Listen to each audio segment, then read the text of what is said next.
What's up, everyone? Welcome to Ashley Talks Movies, and welcome to my review of The Woman in the Yard.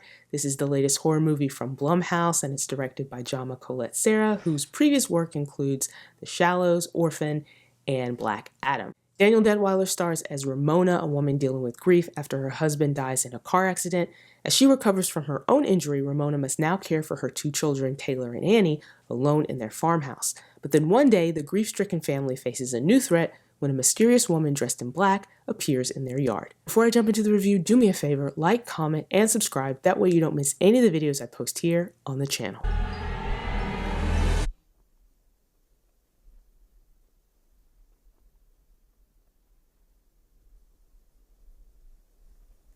Today's the day. The Woman in the Yard. This is a movie that at the very core of it is a story about a family dealing with loss. And I think the movie does a really good job of painting that picture. From the very beginning, we see how that loss has affected this family. Ramona is probably handling the loss of her husband the hardest. She's kind of relegated herself to the room, and she spends her hours watching videos of her husband. She's kind of isolated herself from her family. Partly that's to do with her injury that she sustained in the car accident, but also part of it is because she is depressed. We see that, dishes have not been washed. The power bill has not been paid, so there's no power in the house. Things have been neglected, even the children, and they've kind of been left to their own devices to cook food for themselves, as Ramona is dealing with her depression. So to the movie's credit, I think it does a really good job of establishing these characters and handling some of these really heavier themes of grief and depression and even mental health. The acting is really solid. Deadwyler, I think, is a very underrated actress. I remember seeing her in Till, and I was just blown away by her performance. If you haven't seen Till, I highly recommend you go watch that movie. It's a movie about Emmett Till. It's mostly focused on Emmett Till's mother and what she did after his murder.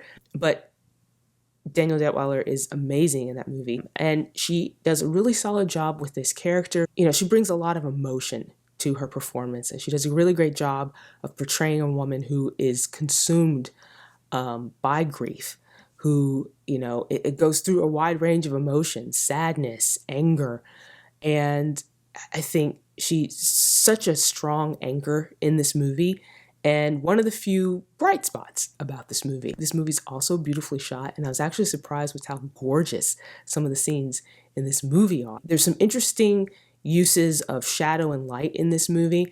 The scenes of the farmhouse and even, the backyard, also beautifully shot. A lot of it just looks really picturesque, is the best way I can describe it. The rest of the movie is pretty much a mess. For example, you have the woman in the yard, the actual woman in the yard figure that shows up.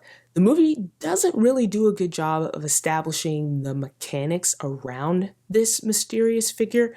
So you're kind of left wondering what her purpose is, what the rules are around this character is. Eventually the movie gets there, but it takes a really long time to do it. And part of that is because the movie has to be vague about this character, because there's some things that it can't reveal early on about this character. But there could have been other ways to kind of make this character feel more menacing, have a bigger presence, because the movie is so much built around this character, but doesn't really know what to do with it. This movie also feels like the story itself didn't have a lot of substance, and so it has to fill the time some way. And so it does so by having some jump scares here and there, flashbacks to help tell the story. But the problem is a lot of these flashbacks don't really add any extra information to the plot. Some of them don't feel necessary to the plot. And the few flashbacks that do offer some insight that kind of help propel the story feel like they could have been used in a different way. And also, for a movie that is a horror movie, you also have a lot of moments that lack tension, that lack actual terrors, that lack actual scares. I think the biggest problem for me was that so much of this movie felt like a hodgepodge of other horror movies. It seemed like it took bits and pieces and ideas from those movies and kind of threw them against the wall to see what stuck. And the problem is not a lot of it works for this particular movie.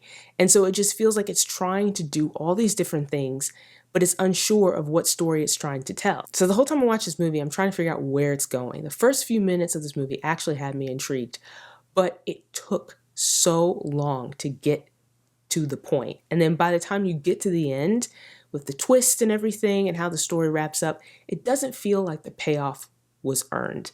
And I was actually surprised after I watched the movie, when I looked up the runtime to this movie, to see that it was an hour and 25 minutes. So this movie is not even a full hour and a half, and it felt like 2 hours. I found The Woman in the Yard to be pretty disappointing, and that's a shame because I really do like Danielle Deadwyler, and I think she deserves a better movie, and this honestly could have been a better movie, but it just wasn't.